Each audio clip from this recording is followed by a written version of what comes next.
Welcome back to Ayurveda made easy channel. आज अपन रोग निदान का सेकेंड चैप्टर आयुर्वेदीय परीक्षा, रोग एवं रोगी परीक्षा, इनके बारे में देखने वाले हैं। सो फर्स्ट है परीक्षा का उद्देश्य। परीक्षा का उद्देश्य क्या है? पहले तो आतुर के बल के प्रमाण को जानना, मतलब पेशेंट की क्या स्ट्रेंथ है अपन उसको जानेंगे, और रोग के बल के प्रमाण को, मतलब डिसीज और पेशेंट दोनों की स्ट्रेंथ को जानना, ये अपना परीक्षा का उद्देश्य है। देन परीक्षा, परीक्षा कौन सी बताइए। परीक्षा आयुर्वेद में रोगी तथा रोग के बलाबल को जानने के लिए निम्न परीक्षा विधियों का वर्णन किया गया। सो फर्स्ट है द्विविध परीक्षा। द्विविध में आता है प्रत्यक्ष और अनुमान। त्रिविध में आता है आप्तोपदेश, प्रत्यक्ष और अनुमान। इधर सीक्वेंस चेंज हो गया है, थोड़ा सीक्वेंस देख के लिखना। देन चतुर्विध परीक्षा। तो चतुर्विध परीक्षा में आता है आप्तोपदेश, प्रत्यक्ष, अनुमान और युक्ति। षड्विध परीक्षा में आता है पंचेंद्रिय प्लस प्रश्न। पंचविध में आता है पंचेंद्रिय प्लस निदान पंच। देन अष्टविध परीक्षा में आता है नाड़ी, मल, मूत्र, जीवा, स्पर्श, शब्द, ध्रुक और आकृति। ये भी अपन नेक्स्ट चैप्टर में डिटेल में पढ़ेंगे।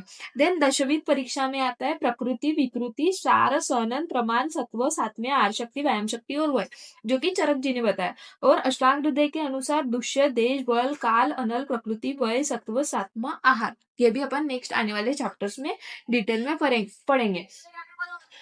जो विविध परीक्षा है वो चरक जी ने बताई। त्रिविध भी चरक जी के अकॉर्डिंग, त्रिविध में भी दो है, एक आप्तोपदेश, प्रत्यक्ष, अनुमान, और सेकेंड जो है दर्शन, स्पर्शन और प्रश्न। दोनों जो है चरक जी ने तो बताया है, बट जो दर्शन, स्पर्शन, प्रश्न है अपन ने अष्टांग हृदय के फर्स्ट चैप्टर में भी पिछले साल पढ़ा था।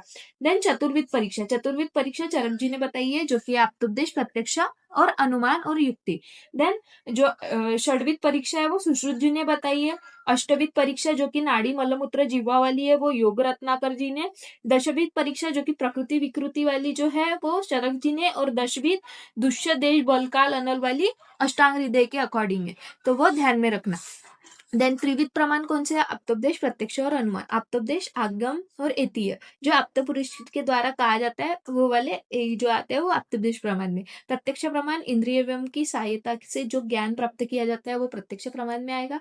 और अनुमान में आता है प्रत्यक्ष ज्ञान जो युक्ति पूर्वक होता है उसे अनुमान प्रमाण कहते हैं। देन अपन देखेंगे रोग और रोगी परीक्षा में अंतर। तो रोग की परीक्षा और रोगी की परीक्षा, ये दो डिफरेंट चीज है। रोग एक प्रकार के कारण पर आश्रित है, अर्थात विविध कारणों के सेवन से कार्य रूपी रोग की उत्पन्न होते हैं। मतलब एक कारण पर आश्रित है, बट अगर अपन विविध कारणों के सेवन करेंगे तो उससे रोग की उत्पत्ति होगी। और जो है रोगी परीक्षा में बताया, रोगी उत्पादक विविध कारणों का सेवन करने वाला होता है, तो रोग उत्पत्ति का कारण बताया।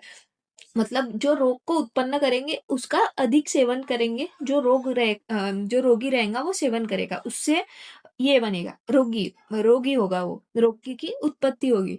और रोग परीक्षा में एक कारण पर आश्रित विविध कारणों से सेवन से कार्य रूपी रोग की उत्पत्ति होती है। इमेजिन करना, समझ आ गया। आयुर्वेद में रोग का जो रोग की जो परीक्षा होती है वो 5 हिस्से होती है। हेतु, पूर्वरूप, रूप, उपशय और संप्राप्ति।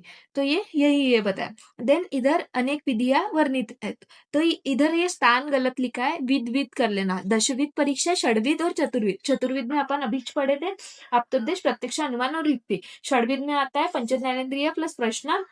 और जो है दशविध में जो अपन ने अभी देखे थे प्रकृति विकृति वाला और दुष्य देश वाला, तो वो आएगा रोगी परीक्षा में।